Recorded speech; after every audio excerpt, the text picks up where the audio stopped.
ఆరాధన ద్వారా దేవుడు దిగొచ్చాడు. హల్లెలూయా. ఈ మాట గురించి నాకు లేదా నీవే నీ గృహంలో ఆరాధన కేంద్రంగా మారి అరణ్యం లాంటి పరిస్థితులను నీటి ఊటలుగా నువ్వు చేయాలి. ఆమేన్. హల్లెలూయా. హల్లెలూయా. ప్రియ సహోదరుగా చెబుతున్నా, అత్తగారి మీద కోపం ఉంటే స్వరమెత్తొద్దు, రోషంతో స్వరమెత్తు. నీవు ఆరాధన కేంద్రంగా మారాలి. హల్లెలూయా.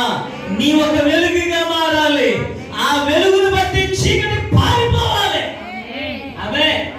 హల్లెలూయా. హల్లెలూయా. ఒకవేళ భర్త భార్య మీద స్వరమెత్తిన రోజులు ఇదివరకు ఉన్నాయేమో, అత్తగారు కోడల మీద స్వరమెత్తిన రోజులు ఇదివరకు ఉన్నాయేమో, కోడలు గారి అత్తగారి మీద స్వరమెత్తిన ఒకవేళ గడిచేయేమో. ఎంత మన మనుషులు కదా, దాని గురించి బాధపడద్దు.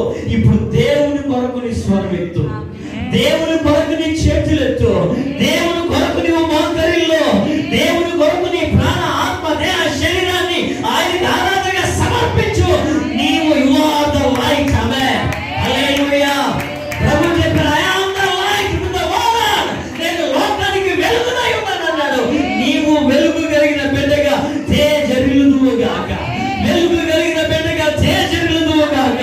ఓ చెల్లాయి, నీ ఒక వెలుగు కలిగిన బిడ్డగా వర్ధిల్లుదువుగాక.